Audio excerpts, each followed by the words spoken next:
주님의 은혜가 함께 하시길 바랍니다. 드라마를 볼 때 우리는 특정 상황이나 특정 인물의 시선이 갈 때가 있습니다. 전체 흐름에서 보면 정말 작은 역할, 별거 아닌 인물이고 별거 아닌 상황인데도 불구하고 왜 우리의 눈이 갈까라고 하는 것을 생각해 보면 이내 답이 나옵니다. 별거 아닌 인물 속에서 나의 모습이 발견되어지고 별거 아닌 상황이 바로 내가 처한 적이 있었던 그 상황이구나라고 생각될 때 우리의 마음과 시선이 그곳을 향하여서 바라보게 됩니다. 호세아를 묵상하면서 저희 마음속에 왜 호세아의 말씀이 나의 마음속에 잘 와닿지 않을까라고 하는 고민이 있었습니다. 그래서 지식적으로 채워보려고 여러 책들을 읽고 여러 주석을 살펴보아도 호세아의 그 마음이 저에게 잘 와닿지가 않는 겁니다. 그래서 기도하며 다시금 묵상하는 가운데 이런 생각이 들었습니다. 나는 호세아가 아니라 고멜이 아닐까. 호세아의 마음으로 이 성경을 읽으니 이 말씀이 나의 말씀이 아닌데 내가 고멜이었구나 라고 하는 것을 인정하는 순간 이 말씀 하나하나가 나를 향한 하나님의 말씀이구나 라고 하는 것을 인정하게 되었습니다. 고멜은 호세아의 아내입니다. 세 아이의 엄마이기도 하며 남편과 자녀들을 버리고 다른 사람을 쫓아간 죄인이었습니다. 그리고 호세아서 곳곳에서 말하길 돌아가야 할 사람이 바로 고멜이었습니다. 호세아의 외침을 들어야 될 사람 고멜이었고 나에게 무슨 문제가 있는지 되돌아보고 반성하며 회개해야 될 사람이 바로 고멜이었습니다. 즉 오늘 설교의 제목 여호와께로 돌아가자라고 하는 외침을 듣고 돌아가야 될 사람이 고멜이고 또한 우리임을 우리가 인정하게 될 때 함께 나누는 말씀 하나하나가 저와 여러분을 향한 하나님의 음성이 될 줄로 믿습니다. 오라 우리가 여호와께로 돌아가자라고 하는 이 외침이 호세아 전체의 주제이며 동시에 구약의 모든 선지서에서 공통되게 발견되는 주제입니다. 오라 우리가 여호와께로 돌아가자. 이것이 왜 중요할까요? 왜 우리가 주님께로 돌아가야 하는 것일까요? 왜냐하면 주님께로 돌아가면 회복이 있고 치유가 있고 생명이 있기 때문입니다. 1절에 있는 말씀을 우리가 함께 읽도록 하겠습니다. 1절 말씀입니다. 오라 우리가 여호와께로 돌아가자. 여호와께서 우리를 찢으셨으나 도로 낫게 하실 것이요 싸매어 주실 것임이라. 오늘 수요 예배를 드리기 위해 이 자리에 계신 모든 분들이 고멜과 같이 우리를 향한 하나님의 음성임을 듣고 우리의 입술로 그래 우리가 여호와께로 돌아가자라고 하는 선포가 외쳐지길 주님의 이름으로 소망합니다. 오늘 설교의 제목은 여호와께로 돌아가자입니다. 여호와께로 돌아가자라고 하는 이 말이 무슨 의미를 담고 있는지 함께 살펴보길 원합니다. 먼저 주님께로 돌아갈 때 우리는 영적으로 깨어 있을 수 있습니다. 깨어 있다라고 하는 이 말은 다른 말로 했을 때 자각한다라는 겁니다. 사람은 아플 때 병원을 갑니다. 아픔을 자각하기 때문에 내가 아프구나라고 하는 것을 알 수 있기 때문에 느낄 수 있기 때문에 병원에 찾아가는 것입니다. 그런데 우리 주위를 둘러보면 아픈데도 병원을 안 가는 사람들이 참 많습니다. 아픈데도 잘 참는 사람, 아픈 것에 대해서 민감하지 않는 사람은 결국 병원을 가는 그 시기를 놓칩니다. 기회를 놓친다라는 말이죠. 이것은 영적으로도 마찬가지입니다. 내가 영적으로 아프구나, 문제가 생겼구나라고 하는 것을 자각하는 사람은 회복할 수 있습니다. 그런데 영적으로 자각한다, 이것은 참으로 어렵습니다. 우리의 죄가 겹겹이 쌓여져 있기 때문에 우리는 무뎌져서 그 감각을 느끼지 못할 때가 있습니다. 눈앞에 문제가 당면하지 않아서 깨닫지 못할 때도 있습니다. 때론 다른 것을 쳐다보다 보니까 그것만 집중해서 정작 중요한 것을 깨닫고 느끼지 못할 때도 있습니다. 오늘 본문 속 이스라엘 백성들의 모습과 상황이 바로 그러하였습니다. 북이스라엘은 솔로몬의 아들 르호보암 때 두 나라로 갈라졌습니다. 북이스라엘과 남유다로 갈라졌는데 이때 북이스라엘은 12지파 중에서 10지파가 연합하였고 남유다는 유다와 베냐민 지파만 연합한 그런 연합 왕국이었습니다. 여러분 산술적으로만 봐도 12지파 중에 10지파가 북이스라엘에 들어가 있습니다. 남유다 두 집 앞밖에 없기 때문에 산술적으로는 북이스라엘은 남유다보다 5배나 큰 나라였고 재정을 갖고 있었으며 인구가 있었고 여러 점에서 꽤 괜찮게 출발한 나라였습니다. 게다가 오늘 본문 속의 시대는 겉으로 보기에 굉장한 번성기였습니다. 다른 나라들과의 관계가 참 좋았습니다. 관계가 좋으니 무역이 왕성할 수밖에 없습니다. 무역이 왕성하니 나라 곳곳에 돈이 풍성하게 돌고 또 돌았습니다. 여러분, 돈이 많으니 힘이 있게 됩니다. 힘이 있으니 다른 나라를 공격해서 영토를 공격하고 확장시켜 나갈 수가 있었습니다. 한마디로 호세아, 이때는 하나님께로 돌아가자라고 하는 이 호세아의 외침이 북이스라엘 그 어떤 사람에게도 들리지 않을 만큼 이 나라는 풍요로웠고 정치적으로도 경제적으로도 부흥한 나라였다라는 것입니다. 그런데 여러분, 이것은 겉으로만 보이는 모습일 뿐 실상은 북이스라엘은 망하기 직전의 상태였습니다. 돈이 잘 돌면서 나라 곳곳이 부패하기 시작했습니다. 국가에서 중요한 역할을 맡은 사람부터 백성까지 세상의 것을 늘 붙잡고 살았으며 도덕적으로 타락하였습니다. 게다가 다른 나라와의 좋은 관계 속에서 온갖 우상들이 나라 곳곳에서 나타나기 시작했습니다. 영적으로 심각한 상황임을 깨닫지 못하고 있었던 것입니다. 이러한 상황을 하나님은 어떻게 보셨을까요? 호세아 4장 6절에서 말하길 내 백성이 지식이 없으므로 망하는도다 라고 하셨습니다. 내가 지식을 버렸으니 나도 너를 버려 내 제사장이 되지 못하게 할 것이요 내가 내 하나님의 율법을 잊었으니 나도 내 자녀들을 잊어버리리라 라고 말씀하셨습니다. 하나님이 택하신 백성, 하나님이 이끄셨던 백성이 하나님을 잊어버린 겁니다. 부끄러울 만큼 하나님을 아는 지식이 없었고 자각조차 없습니다. 하나님을 잊어버린 후 그들은 영적으로 분별력을 잊은 채 말 그대로 맛을 잃은 소금처럼 버려져 망하고 만 것입니다. 실제로 북이스라엘은 호세아 시대 속에서 철저하게 무너지고 있습니다. 호세아의 예언 이후 북이스라엘은 불과 40여 년의 그 시간 동안에 무려 6명의 왕이 바뀌었습니다. 그 중에 4명의 왕은 살해를 당하였고 마지막 왕은 아수르로 끌려가서 사로잡혀가서 왕으로서 그 모든 지위를 버려둔 채 옥에 갇히는 신세가 되어버리고 말았습니다. 이것이 과연 북이스라엘에게만 해당하는 문제이고 영적인 자각이 없다라고 판단하고 진단해야 될 것인가요? 우리에게 비춰볼 때 우리도 영적으로 깨어 있어야 합니다. 영적으로 깨어서 나 자신을 바라볼 수 있어야 합니다. 그런데 말이죠. 영적으로 깨어 있다라는 것이 우리의 힘으로 될까요? 안 될까요? 안 된다라는 겁니다. 우리는 영적으로 깨어 있어야 된다는 것을 알고 있지만 우리의 힘으로는 영적으로 자각하는 것보다는 착각할 때가 더 많습니다. 우리는 일이 잘 풀리는 것이 하나님의 축복이다라고 여기지요. 내 자녀들이, 내 사업이, 내 삶이 내가 노력한 것보다도 잘 되고 있을 때 우리는 혹시 이것이 천길 낭떠러지로 떨어지기 직전의 상태가 아닌지를 우리는 봐야 되는데 그걸 볼 수 있는 능력이 없다라는 것입니다. 호세아 선지자는 이스라엘 백성에게 바로 지금이야말로 하나님께로 돌아가야 될 때다라고 말하고 있습니다. 하나님께로 돌아가면 회복이 있다라고 말하고 있습니다. 1절 말씀을 우리 다시 한번 읽겠습니다. 1절 말씀입니다.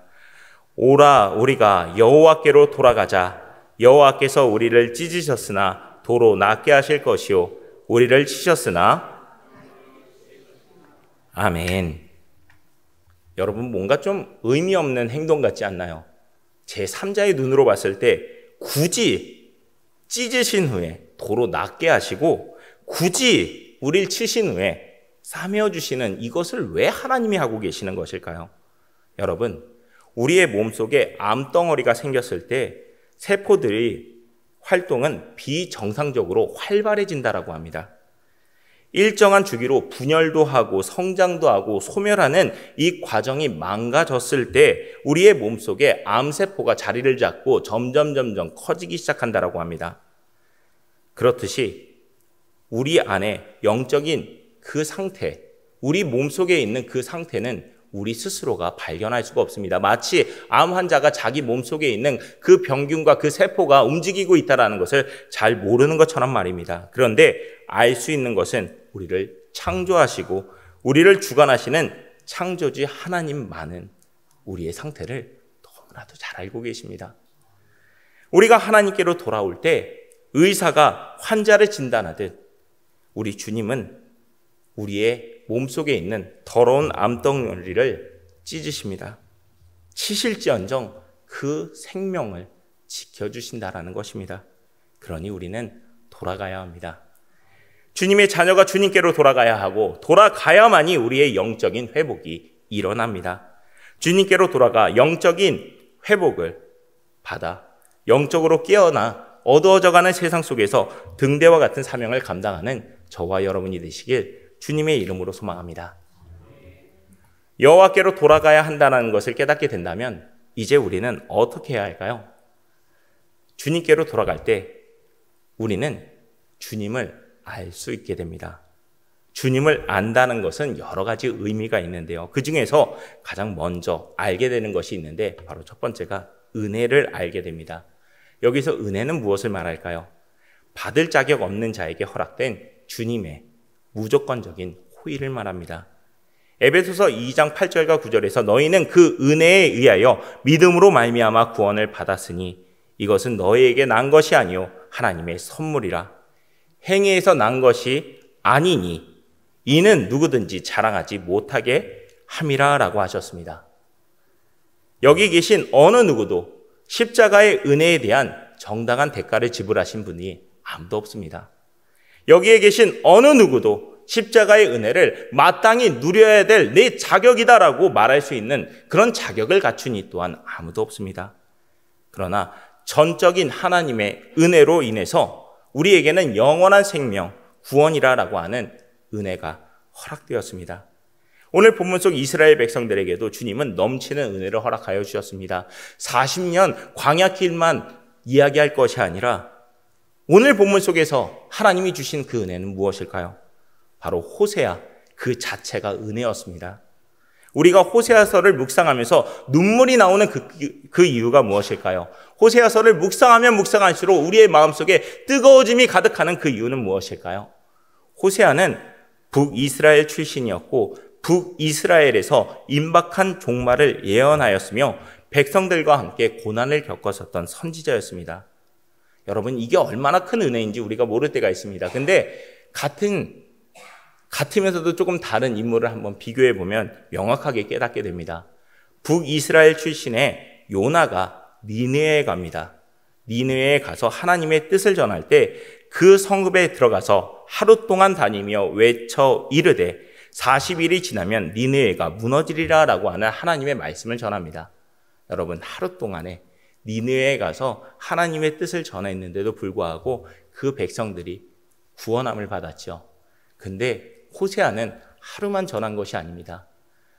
열심으로 그의 생애 전체를 걸고 하나님의 뜻을 전하고 있습니다. 근데 그 정도가 아닙니다. 호세아는 자신의 삶으로서 주님의 마음을 느끼고 누렸습니다. 그러면서 한 다리만 건너면 그들 모두가 북이스라엘에 있는 사람들 한 사람 한 사람이 한 가족이요 친척들인 사람들을 향해서 애끓는 심정으로 제발 하나님께로 돌아가자. 이 상태로 있으면 우리는 다 같이 하나님의 심판을 받을 수밖에 없다라고 하는 그런 마음으로 그는 정말 나라 곳곳을 뛰어다니며 눈물을 흘리며 하나님의 마음을 전하지 않았을까요? 그래서일까요? 호세아를 두고 학자들은 눈물의 선지자 예레미야에 빗대서 북왕국의 예레미야라고 하는 부를 정도로 호세아는 정말 그만큼 귀하고 귀한 선지자였습니다. 여러분, 우리는 은혜를 받은 존재입니다. 주님의 자녀로서 살아가고 있고 주님 안에서 이렇게 한자리에 모여서 예배를 드릴 수 있다는 것, 이것은 정말 주님이 전적으로 우리에게 베풀어 주신 크신 은혜인 줄로 믿습니다. 우리 주님께서 그 정도로 끝나는 것이 아니라 십자가를 통해서 넘치는 은혜를 우리에게 허락하여 주셨습니다. 그리고 십자가의 은혜로 말미암아 주님의 자녀가 되었음을 믿고 세상 속에서 여러분에게 맡기신 사명과 은혜를 마음껏 누리고 전하여 하나님께로 돌아가야 할 이들 한 사람 한 사람에게 생명의 이정표, 구원의 이정표로서 살아가게 주님께서 만들어주셨습니다. 이것이 얼마나 큰 은혜인가요? 그런데 우리는 이런 주님에 대해서 어떻게 알고 있을까요? 어떻게 알려고 애쓰고 있을까요? 오늘 본문 호세아 6장 3절에 말하는 것처럼 우리가 여호와를 알자, 힘써 여호와를 알자라고 하는 이 말에 우리는 어떻게 주님을 알려고 힘쓰고 있었는지를 한 번쯤 되짚어보고 생각해 봐야 합니다. 혹시 익숙함이 아는 것이라고 여기고 있지는 않습니까? 주일이니 교회 가자. 내 직분이 무엇이니 사람들의 눈과 기준에 맞춰서 신앙생활하는 것이 주님을 아는 것이라고 여기고 있지는 않습니까? 베드로후서 1장 8절은 이렇게 말합니다. 우리 주 예수 그리스도를 알게 게으르지 않고 열매 없는 자가 되지 않게 하려니와 라고 하셨습니다.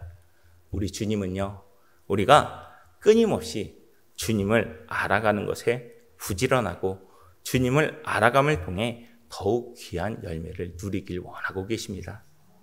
그러니 우리는 오늘 본문 호세아 6장 3절에 있는 말씀처럼 우리가 여호와를 알자, 힘써 여호와를 알자라고 하는 자세로 살아가야 합니다.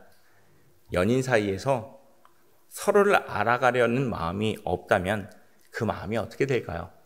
금방 식어버릴 것입니다.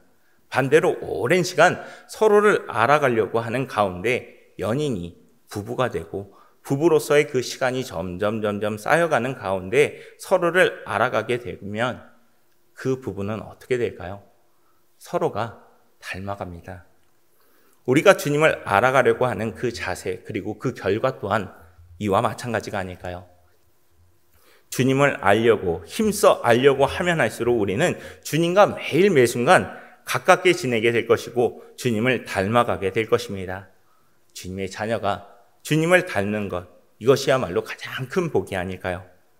성경 곳곳에서 주님은 공의의 하나님으로 나타나셨습니다. 그래서 죄를 지은 사람은 반드시 주님의 심판을 두려워해야 합니다. 그것이 공의이기 때문입니다.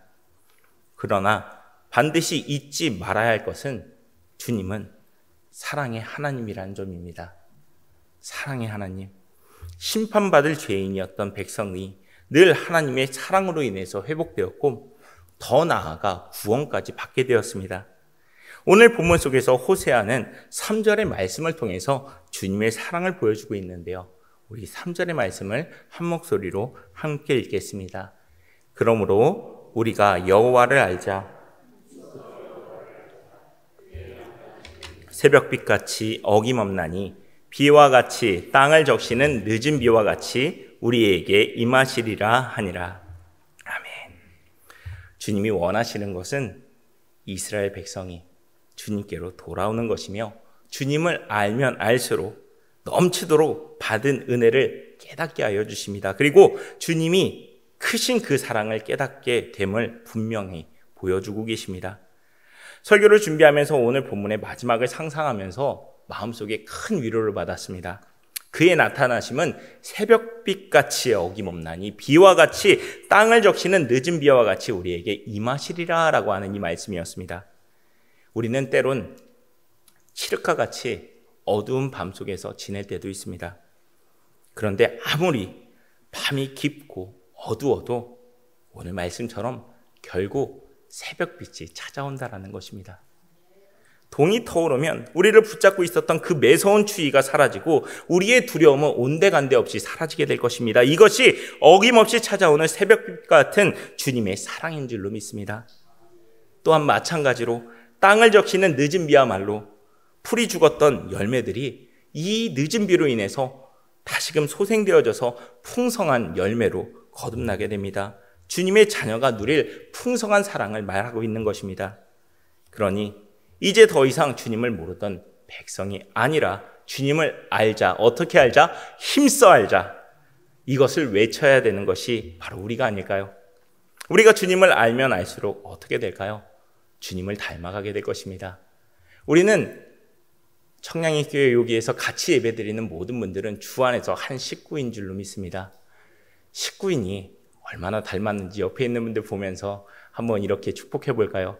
주님의 이름으로 축복합니다 라고 하면서 저 인사하겠습니다. 주님의 이름으로 축복합니다. 주님의 이름으로 축복합니다. 옆에 보니까 내 식구 아닌데, 근데 왠지 묘하게 닮은 것 같죠. 그럴 수밖에 없는 게, 우리는 한 식탁에 앉아서 둘러앉아 하나의 말씀을 나누고 그 말씀으로 통해서 영적으로 날마다 배부름을 얻는 주님의 식구이기 때문인 줄로 믿습니다. 여러분, 우리 안에는 사랑이 없습니다. 그러나 주님 안에는 넘치도록 그 사랑이 있습니다. 두려움에 살던 우리에게 우리 주님은 말씀과 찬송을 통해 주님을 알라라고 말씀하고 계십니다. 여러분, 우리가 주님의 자녀임을 믿으십니까? 우리가 예수님 앞에 조용히 나아가 마음을 쏟아놓을 수 있는 그 이유가 무엇일까요? 주님의 자녀이기 때문입니다. 우리를 바라보시는 주님은 늘 큰 은혜로 우리가 우리의 그 아픔과 우리의 그 상처와 우리의 그 기도를 십자가 앞에 온전히 쏟아놓을 때마다 주님께서 그래, 너의 그 상처, 그 마음 내가 다 안다라고 하시며 그것을 놀라운 은혜로 채워주십니다. 주님의 십자가 사랑을 믿어 죄사함을 받은 자가 해야 할 것, 그것은 무엇일까요? 내 이웃을 늘 사랑하여 우리가 받은 그것이 거저였기에 거저 마음껏 나누어주고 그 나누어준 것을 통하여서 주님의 살아계심을 전하는 것이 아닐까요? 주님 안에 사랑이 있으니 돌아가야 합니다. 주님 안에 생명이 있음을 알려서 주님을 모르는 이들에게 주님께로 돌아가자라고 말할 수 있는 믿음의 이정표가 바로 저와 여러분인 줄로 믿습니다. 그러니 이제 우리 돌아갑시다. 주님이 우리를 부르시는 그 음성을 들을 때 믿음으로 반응하고 매일 십자가 앞에 가까이 나아가 주님의 흘린 보배 피로써 정결함을 입어 살아갈 때 우리의 입술에 당겨질 말이 무엇이 있을까요? 이것을 상상해 볼 때, 주님, 이런 말을 해야 되지 않을까요? 저런 말을 해야 되지 않을까요? 하면서 떨리는 마음으로 이것저것 상상을 해보았는데, 상상하다가 이런 생각이 들더라고요. 가장 큰 사랑을 받았던 사람이 누구일까? 가장 큰 은혜를 받았던 사람이 누구일까? 저는 문득 다윗이 생각났습니다. 다윗이 주님의 은혜와 사랑을 충만히 누리는 가운데 시편 18편 1절로 주님을 찬양하고 고백하는데요. 이렇게 고백합니다. 나의 힘이신 여호와여, 내가 주를 사랑하나이다. 이 고백이 우리의 입술과 영혼에도 담겨지고 우리의 삶 가운데 선포되어지기를 주님의 이름으로 축복합니다. 함께 기도하겠습니다. 이 시간 주님이 주신 말씀을 붙잡고 함께 소리내서 기도하려고 합니다. 우리 함께 주님이 주신 그 마음들, 그리고 주님께서 우리의 입술에 담게 하시는 그 생각들을 우리 함께 소리내어서 기도하도록 하겠습니다. 함께 기도하겠습니다. 주님의 말씀과 찬송을 통하여서 주님의 마음을 깨닫고 주님의 마음에 합당한 삶을 살아가길 소망합니다. 주님의 자녀가 주님께로 돌아오길 소망합니다. 잠깐 넘어졌던 자가 우리 주변에 있습니까? 주님의 은혜를 잊었던 것이 우리의 삶과 우리의 이웃들에게 나타났다면 주님 다시 떠오르게 하여 주시옵소서. 회복되게 하여 주시옵소서. 성령 하나님의 역사하신 가운데 주님의 은혜가 생각나게 하여 주시고 받은 사랑을 깨달아 주님께로 돌아오게 하여 주시옵소서. 그러하기 위해서 우리의 힘과 능력이 아닌 주님의 역사가 임하여야 될 줄로 믿사오니 주님 우리를 붙잡아 주옵소서. 우리를 주장하여 주셔서 영적으로 깨어나 말씀에 비춰 주님의 뜻을 이뤄가며 주님과 동행하여 새벽기가 같은 주님의 사랑을 마음껏 누리는 주님의 자녀가 되게 하여 주시옵소서. 주님, 사랑과 은혜가 풍성하신 하나님 아버지, 우리를 향한 주님의 마음을 그리고 주님의 음성을 듣게 하여 주시고 주님의 뜻을 찬송함을 통해 선포케 하여 주시니 감사합니다. 우리를 향한 주님의 뜻은 주님께로 돌아오라임을 믿습니다. 이제 더 이상 어두움에 있지 않게 하시고 새벽과 같은 주님의 모습을 닮아가는 주의 자녀로서 살아갈 수 있도록 우리를 붙잡아 주옵소서. 영적으로 혼탁한 세상 속에서 살다 보니 우리의 영적인 눈이 감겨질 때도 있습니다. 나의 존재가 무엇인지도 잊을 때도 있습니다. 주님께 받은 은혜와 사랑도 잊은 적이 있었습니다. 그러나 주님께로 돌아가기를 결단하오니 주님 회복시켜 주옵소서.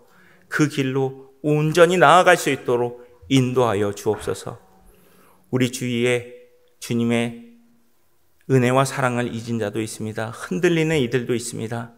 주님의 마음과 주님의 이름으로 기도하오니 주여 흔들리는 자가 돌아오게 하시고 아파하는 이들이 회복되게 하여 주셔서 땅을 적시는 늦은 비와 새벽빛과 같은 주님의 은혜를 다시금 누리는 큰 은혜가 회복되게 하여 주옵소서. 주님, 이제 주님께로 돌아간 우리들이 먼저 깨어 있겠습니다. 주님의 음성 속에 담긴 사랑을 전하며 살아가겠습니다. 매일 십자가 앞에 가까이 나아가겠습니다. 믿음으로 결단한 주의 자녀들을 지켜주시고 붙잡아 주셔서 믿음의 선포대로 살 수 있도록 주장하여 주시옵소서. 그리하여 어두워져가는 세상 속에서도 주님의 뜻하심을 전하고 주님의 사명을 감당함으로써 주님이 창조하신 세계 속에서 믿음의 승자로 살아가게 하실 것을 믿사오며 사랑이 많으신 예수 그리스도의 이름으로 기도하옵나이다.